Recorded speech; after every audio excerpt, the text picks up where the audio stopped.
शहर अपने रोजमर्रा की हलचल में डूबा था। स्कूटरों की गूंजती आवाजें, सड़कों पर दौड़ती भीड़ और आकाश में चमकती धूप। इस भीड़ में एक चेहरा था, मासूम, जिज्ञासु और अनजान। लूसी, 25 वर्षीय अमेरिकी छात्रा, जिसने हाल ही में ताइपेई की एक यूनिवर्सिटी में दाखिला लिया था।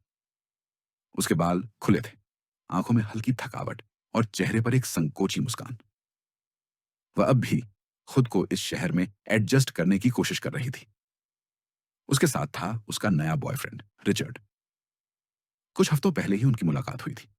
वह आकर्षक था, थोड़ा रहस्यमय भी, और लूसी को लगता था कि वह इस अनजान शहर में उसका सहारा बन सकता है। उस दिन जब वे एक बड़े होटल के बाहर खड़े थे, रिचर्ड ने लूसी को एक चमचमाता हुआ स्टील का ब्रीफकेस थमाया। "ये जरूरी डिलीवरी है, बस रिसेप्शन पर दे आओ," उसने मुस्कुराते हुए कहा। "क्या है इसमें?" लूसी ने संदेह से पूछा। "कुछ बिजनेस पेपर्स, कुछ स्पेशल, बस दे आओ।" लूसी झिझकी, पर उसकी मासूमियत और भरोसे ने उसे वह ब्रीफकेस होटल के अंदर ले जाने पर मजबूर कर दिया। वह नहीं जानती थी कि वह दरअसल अपनी किस्मत का दरवाजा नहीं, बल्कि नर्क का फाटक खोल रही थी। जैसे ही लूसी रिसेप्शन काउंटर पर पहुंची, दो गार्ड्स ने उसे घेर लिया। "मैडम, आपके लिए ऊपर से कॉल आई है, कृपया हमारे साथ चलिए।" उसने ब्रीफकेस कसकर पकड़ा और घबराकर रिचर्ड की ओर देखा, लेकिन वह अब कहीं नजर नहीं आ रहा था। उसे एक सुनसान कॉरिडोर में ले जाया गया और फिर एक भारी दरवाजे के पीछे धकेल दिया गया। वहां कमरे में बैठा था मिस्टर जंग, काले सूट में, चेहरे पर कोई भाव नहीं। उसकी आंखें लूसी की आत्मा को चीरती हुई जान पड़ती थीं। वह दक्षिण कोरिया का एक क्रूर और निर्दयी ड्रग लॉर्ड था। उसके चेहरे पर डर साफ था। "खोलो ब्रीफकेस," जंग ने आदेश दिया। लूसी ने जैसे ही ताले खोले, एक सुनहरी रोशनी भीतर से चमकी। अंदर थी एक नीली क्रिस्टल जैसी ड्रग, जिसे CPH4 कहा जाता था। "यह क्या है?" लूसी पूछना चाहती थी, पर बोल न सकी। अब वह अकेली थी, एक अनजान देश में, खूंखार अपराधियों के बीच। लूसी को बेहोश कर दिया गया। जब उसकी आंख खुली, तो वह एक अंधेरे कमरे में थी, अस्पताल जैसा, लेकिन बेरहम। उसके पेट में तेज दर्द था। वह चीखी, पर आवाज गूंज में खो गई। कुछ ही देर में उसे पता चला, उसके पेट में ऑपरेशन करके CPH4 की एक थैली सिल दी गई थी। उसी तरह 3 और युवा, पुरुष और महिलाएं भी फिर अलग अलग देशों को भेजे जाने वाले थे। वे सब अब ड्रग म्यूल्स थे, इंसान नहीं, चलते फिरते पैकेज। लूसी को यूरोप भेजा जाना था, लेकिन उसकी कहानी यहां से बदलने वाली थी। लूसी एक छोटे से कमरे में बंद थी, जहां एक क्रूर गार्ड उस पर निगरानी रखता था। जब वह विरोध करती, तो गार्ड उसे मारता। एक दिन गार्ड ने क्रोध में उसके पेट पर लात मारी। CPH4 की थैली फट गई। लूसी जमीन पर गिर पड़ी, शरीर में तड़प जैसे बिजली दौड़ रही हो। लेकिन फिर कुछ और हुआ। उसकी आंखें फैल गईं, नजरें कहीं खो गईं, और शरीर हवा में तैरने लगा, जैसे गुरुत्वाकर्षण उसके लिए मायने ही नहीं रखता। वह अब पहले जैसी नहीं रही थी। जैसे जैसे CPH4 उसकी नसों में फैलता गया, उसका मस्तिष्क क्षमताओं की नई सीमाएं छूने लगा। अब वह दर्द नहीं महसूस करती। अब वह आवाजें सुन सकती थी, जो दीवारों के पार थी। अब वह हर भाषा को बिना सीखे समझ सकती थी। वह गार्ड्स को मार देती है, बाहर निकलती है, रास्ते में गोलियां चलती हैं, लेकिन वह डरती नहीं। एक गोली उसे लगती है, पर वह खुद ही चाकू से गोली निकाल देती है, बिना एक कराह के। अब वह मशीन बन चुकी थी, लेकिन अभी भी मानवता की एक झलक ली। लूसी सीधे त्रिसेवा सामान्य अस्पताल, ट्राई सर्विस जनरल हॉस्पिटल जाती है। डॉक्टर चौंकते हैं। एक महिला, बिना अपॉइंटमेंट, सीधी ऑपरेशन की मांग कर रही है, लेकिन उसकी आंखों में कुछ ऐसा है कि कोई विरोध नहीं करता। ऑपरेशन होता है, डॉक्टर थैली निकालते हैं। वे कहते हैं, यह पदार्थ एक भ्रूण के विकास में पाया जाता है, पर यह मात्रा बेहद अस्थिर है। इससे कोशिकाएं विस्फोट कर सकती हैं। लूसी उन्हें बस देखती है, मानो वह सब समझती है।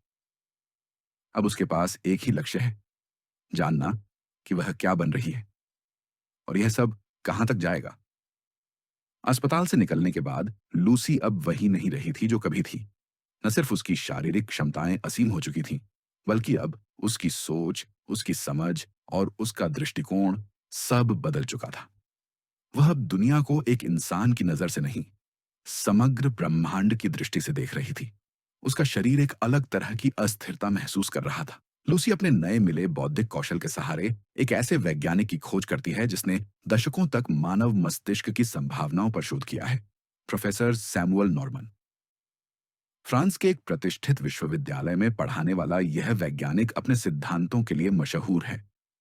उसने एक बार कहा था, अगर इंसान 10% मस्तिष्क का इस्तेमाल करता है, तो सोचिए कि 100% इस्तेमाल पर क्या होगा। या तो वह ईश्वर जैसा होगा, या फिर वह खुद अस्तित्व से परे चला जाएगा। लूसी उसे एक कॉल करती है, सीधा और स्पष्ट। मैं जानती हूं आप क्या शोध कर रहे हैं और मैं वो बन चुकी हूं जिसकी आप कल्पना करते थे। मुझे आपकी मदद चाहिए। प्रोफेसर नॉर्मन पहले तो हैरान होता है, पर लूसी का ज्ञान, उसकी आवाज की गंभीरता और उसकी तर्क शक्ति उसे समझा देती है कि वह कोई सामान्य इंसान नहीं है। लूसी एक विमान में सवार होकर पेरिस की ओर बढ़ती है। सीट पर बैठी वह शांत दिखती है, पर भीतर से एक तूफान उठ रहा होता है। जैसे ही वह एक घूंट शैंपेन पीती है, कुछ अजीब होता है। उसकी कोशिकाएं अस्थिर हो जाती हैं। हाथ की त्वचा से उंगलियां गायब होने लगती हैं। उसकी सजीवता एक वाष्प में बदलती दिखती है। उसका शरीर अब सामान्य नियमों से बाहर जा चुका है।